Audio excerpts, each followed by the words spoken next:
ડાંગમાં ગેરકાયદે રિવર રાફ્ટિંગનો મામલો સામે આવ્યો છે। પોલીસે વાયરલ વીડિયોના આધારે 6 યુવાનોને ઝડપ્યા। જાહેરનામાના ભંગ બદલ 6 યુવકોની અટકાયત કરી। ખાપરી નદીમાં જીવના જોખમે રિવર રાફ્ટિંગ કરી રહ્યા હતા। કોઈપણ સુરક્ષા સાધનો વગર આ યુવાનોએ રિવર રાફ્ટિંગ કરી હતી। હાલમાં વરસાદી પરિસ્થિતિને ધ્યાનમાં રાખીને જિલ્લા મેજિસ્ટ્રેટે જાહેરનામું બહાર પાડી નદીઓ, તળાવો, ચેકડેમ, નાળા અને ધોધમાં પ્રવેશ પર પ્રતિબંધ મૂક્યો છે।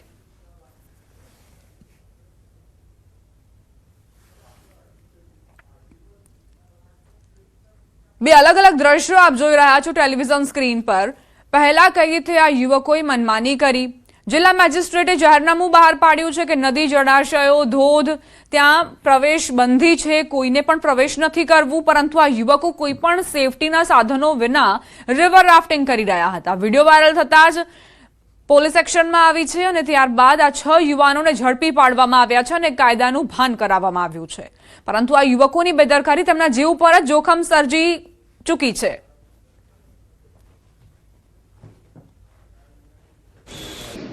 પોતે એક બોટ બનાવીને અને રિવર રાફ્ટિંગ આપણી પાસે કે સર્ટિફાઈડ છે અમે લોકો આવી રીતે રિવર રાફ્ટિંગ કરતા હતા। એમના વિરુદ્ધમાં કાયદેસરની કાર્યવાહી અત્યારે એસઓજી શાખા દ્વારા કરવામાં આવી છે।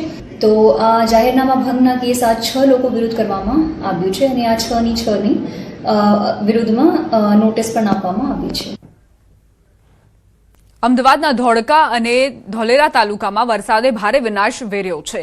ધોલેરાના પીપળી અને વાણી તળાવ ગામ પાણીમાં ગરકાવ થયા છે। એનડીઆરએફની ટીમે પીપળી ગામમાંથી 58 લોકોને રેસ્ક્યુ કર્યા છે, જ્યારે ધોળકામાં પણ સ્થિતિ હજુ પણ ઘણી ખરાબ છે। અમદાવાદના ધોલેરા પંથકના ગામડાઓમાં વરસાદે ભારે તારાજી સર્જી છે। ધોલેરાના પીપળી અને વાણી ગામ સંપર્ક વિહોણા બન્યા છે। અનેક લોકો વરસાદી પાણીમાં ફસાયા છે, ત્યારે એનડીઆરએફની ટીમ દેવદૂત બનીને આવી છે। અમદાવાદ જિલ્લાના ધોળકામાં પણ ભારે વરસાદના કારણે 5 દિવસ બાદ પણ અનેક વિસ્તારો પાણીમાં ગરકાવ જોવા મળ્યા છે। અમન પાર્ક અને વંદે માતરમ સોસાયટીમાં હજુ પણ ઢીંચણસમા પાણીનો જમાવડો છે, જેના કારણે રહેવાસીઓ પરેશાન થયા છે। પાણી ભરાવાના કારણે રહેવા, ખાવા પીવા સહિતની સમસ્યાઓ સર્જાઈ છે।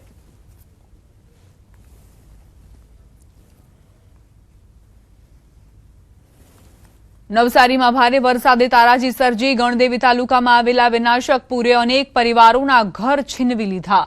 અંબિકા અને કાવેરી નદીના આવેલા પૂરમાં લોકોની ઘરવખરી અને સપનાઓ તણાયા। પરંતુ આ મુશ્કેલીની ઘડીમાં માનવતાના અનેક ઉદાહરણો પણ જોવા મળ્યા। અજાણ્યા લોકોએ મદદનો હાથ લંબાવ્યો, ભૂખ્યાને ભોજન આપ્યું અને જરૂરિયાતમંદોને સહારો આપ્યો। પરંતુ માણસની હિંમત અને માનવતા અડગ રહી। પાણી વધારે આવી ગયેલા હતા ને બકરી પાણીમાં પડી ગઈ અને મમ્મીને ફોન કર્યો તો મમ્મીએ કીધું કે પાણીમાં બકરી પડી ગઈ છે। ત્યારે મેં બીજાના ઘરે હતો ને મેં ઘરે આવવાનું બહુ પેલું કર્યું, મતલબ મને ત્યાંથી આવવા નહીં દીધો। બકરી 10 થી 15 જેટલી બકરી હતી। એ 10 થી 15 જેટલી બકરીમાં 3-4 દિવસ એક બકરી બચેલી હતી, એ પણ કાલે મરી ગઈ। ગણદેવી તાલુકાના લોકોની હાલત હમણાં કફોડી બની ચૂકી છે, એટલા માટે કે અંબિકા અને કાવેરી નદીના પાણીએ વર્ષોથી ભેગી કરેલી કમાણી પર બનાવેલું ઘર પૂરના પાણીમાં તણાઈ ગયું છે। રહેવા માટે હવે છત નથી ને જમવા માટે રસોડું પણ નથી। આ જ પરિસ્થિતિમાં લોકો રહી રહ્યા છે। ત્યારે વાત કરીશું શું સ્થિતિ છે અને એ દિવસો કેવા હતા।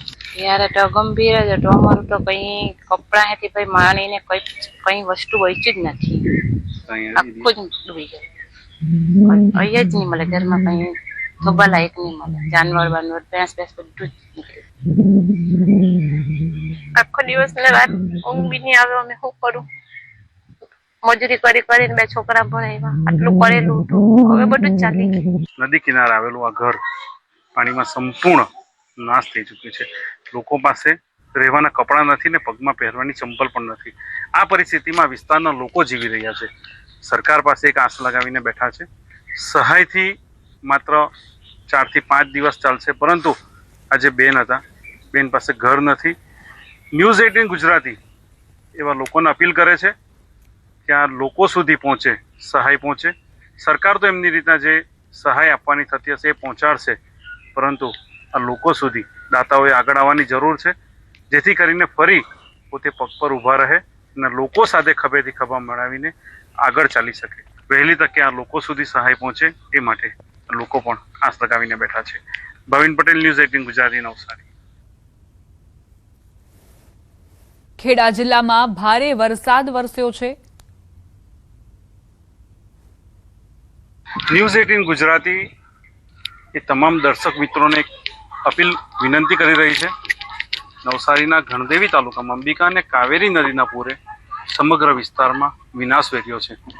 સ્થાનિક સેવાકીય સંસ્થાઓ, વહીવટી તંત્ર પોતાની રીતના લોકો સુધી મદદો પહોંચાડી રહી છે, પરંતુ વહીવટી તંત્રની અને સ્થાનિક સેવાકીય સંસ્થાની મદદોથી આ વિસ્તારના લોકો, આ બહેનો પગભર થઈ શકે એવી સ્થિતિ નથી.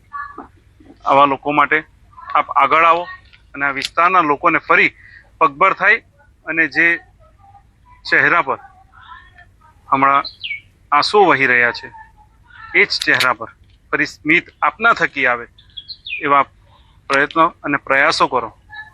કે ન્યૂઝ 18 ગુજરાતીના આ વિસ્તારના રિપોર્ટર તરીકે મારી આપ સૌને અપીલ છે, વિનંતી છે.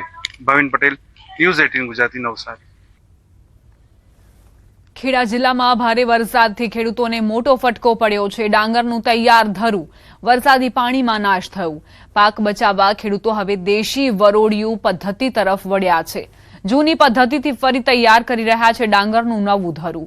ન્યૂઝ 18 ગુજરાતી સમક્ષ ખેડૂતોએ પોતાનો જુસ્સો બતાવ્યો. પૂરની પરિસ્થિતિ વચ્ચે અમે જૂની પદ્ધતિ અપનાવી તેવી વાત કરી. તેમણે કહ્યું કે ખેડૂત છીએ અમે અને હિંમત હારીએ થોડું મેળ આવશે. ખેડા જિલ્લામાં પડેલા અવિરત વરસાદના કારણે વ્યાપક પાક નુકસાન થયું હતું, ત્યારે ખેડૂતો હવે આ ડાંગર છે તે ફરીથી રોપણી થાય તેના માટે અવનવા કિમ્મે અપનાવી રહ્યા છે. તમે આ જોઈ શકો છો, અત્યારે અમે પહોંચ્યા છે માલાવાડા ગામની અંદર. ત્યાં આગળ તમે જુઓ છો ડાંગરનું જે ધરું છે તે ઉછેર કરવા માટે નવેસરથી આખી ડાંગર બિયારણ લાવી ખેડૂતો એક અજમો અપનાવી રહ્યા છે અને ભરેડિયું કહેવામાં આવે છે. ખેડૂત છે એમની સાથે સીધી વાત કરીશું. શું નામ તમારું? શું કરી રહ્યા છો? મારું નામ સંકિત પટેલ. હવે અત્યારે ધરું તો બધું ફેલ થતું થઈ જ ગયું, પણ અમે નવું ધરું નાખીએ છીએ. એક આ દાદાઓ આપણા પહેલાંથી વર્ષોથી કરતા આવતા હતા કે આવી પોઝિશન આવે ત્યારે આને એક શોર્ટ ટાઈમમાં ધરું ઉછેરવું પડે, એની માટેનો એક રસ્તો છે. 2 દિવસથી ડાંગર પલાળેલી હતી, પછી કોતરામાં બાંધી દીધી ફીટ, હવે નાની ફૂટી ગઈ છે. હવે ખેતરમાં પાણી ઓછું થાય એટલે નાખી દઈએ, એટલે 15-20 દાડા સુધી ધરું રેડી થઈ જાય. ખેડૂત છે ભાઈ, હિંમત આવે થોડા મેર આવશે. અંકિતભાઈ, આ ભરોડિયું જે કરો છો આમાં ડાંગર કેટલા ટકા સક્સેસ? આમાં માલ 70% કરું. આ ધરું નાખી એટલે 70% થાય. ડબલ ખર્ચો થયો ખરો? ખર્ચો તો 100% ડબલ. એટલે આ પાણી ફરી છે ખેતરમાં તમે કરશો કે? હા, એ જ ખેતરમાં. અને ડાંગર રોપણી ક્યાં કરશો? ડાંગર રોપણી આ પાણી જ્યારે ઓછું થશે ત્યાં સુધી આ ધરું રેડી થાય પછી રોપી દઈશું. બીજો દ્રશ્યો તમે જોઈ શકો છો, આ ભરોડિયું કહેવામાં આવે છે. અત્યારે તમે જોઈ શકો છો કે આની અંદર જે ડાંગર છે તે અત્યારે અંદર આ ડાંગર ગરમ થઈ જાય ને ઉગી ગઈ છે. એટલે કે આ ડાંગરનો દાદાઓનો અજમો જે જૂનો છે તે અપનાવી રહ્યા છે અને ખેડૂતો પોતાની ખેતી બચાવવા માટે અવનવા અક્ષમાં અપનાવી રહ્યા છે. ઉમંગ પટેલ, ન્યૂઝ 18 ગુજરાતી, માલાવાડા. ન્યૂઝ 18ની ટીમ પહોંચી વાવથરાદના ડેડાવા ગામે. ન્યૂઝ 18 પર ડેડાવા ગામના હાલ આપ જુઓ. ન્યૂઝ 18 પર તારાજીના દ્રશ્યો આપ જુઓ અને અંદાજ લગાવો કે આખરે શું સ્થિતિ સર્જાઈ છે. લગભગ 15 વર્ષથી અમારા ગામની આવીને આવી પરિસ્થિતિ છે. જ્યારે વધારે વરસાદ હોય એ ટાઈમે આવું પાણી ભરાઈ જાય છે. આંગણવાડી બંધ હોય, જે દવાખાનું છે સરકારી બંધ હોય, અમારી પંચાયતમાં જવાનો પણ રસ્તો બિલકુલ બંધ હોય. ડેરીએ દૂધ ભરાવવા છોકરો કે બૈરો મોટા એક જ આદમી આવે તો નકા કોઈ હડી ના કે આટલું પાણીની વીક પરિસ્થિતિ છે.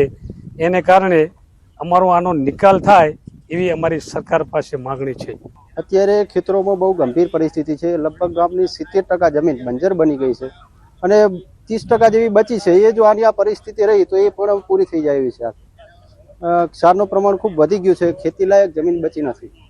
લોકો હિજરત કરી રહ્યા છે અને જો ટૂંક સમયમાં આમાં કોઈ નિર્ણય લેવામાં નહીં આવે તો બાકીની જમીન પણ બંજર બની જશે અને ગામ ખાલી થઈ જાય એવી પરિસ્થિતિ છે. ત્યારે ગયા વર્ષમાં બી પરિસ્થિતિ ખરાબ હતી. અમારા આખા વિસ્તારમાં માર્કા હોય, બાટોર હોય, ગેડાવા, ત્યારે બી મુખ્યમંત્રી સાહેબે જાહેરાત બી કરી છે ને એના યોજનામાં હવે જેટલું ઝડપી એનો કોઈ એસ્ટિમેટ બની આની ગમે તે યોજનામાં આનો નિકાલ થાય એવો સરકાર બી પ્રયત્નશીલ છે. પણ હાલાકી ચોમાસું છે એટલે ગામમાં પાણીનો પ્રશ્ન ખૂબ છે, એટલે આખું ગામ આ બાબતમાં એટલે જલ્દી સરકાર બી એને જરૂર નોટ લઈને આ કામ જલ્દી થાય એવું કરશે. અત્યારે અમે વાવ થરાદ જિલ્લાના ડેડાવા ગામમાં પહોંચ્યા છીએ અને ગામના હાલ અત્યારે બેહાલ છે. આપને દ્રશ્યો બતાવીશ. આપ જે પ્રમાણે જોઈ શકો છો કે ગામની આંગણવાડી હોય, ગામનું મંદિર હોય, ગામની શાળા હોય, ગ્રામ પંચાયત હોય કે આરોગ્ય કેન્દ્ર હોય કે ગામની દુકાનો હોય, આ સમગ્ર ગામમાં છે તે પાણીમાં ગરકાવ થઈ ચૂક્યું છે. આ પ્રથમ વરસાદમાં જ આજુબાજુ ગામના જે પાણી છે તે આ ગામમાં આવે છે અને આ ગામ દર વર્ષે પાણીમાં. વાત હવે કરીએ ધોળકાના બદરખા ગામની.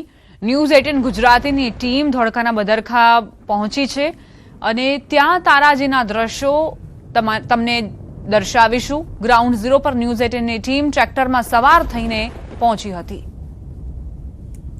અમને પાણીની તકલીફ વધારે પડી હતી.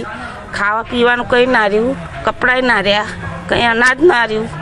અમને માણસોએ કાઢ્યા. કેવી પરિસ્થિતિ કેવી હતી? બહુ પાણી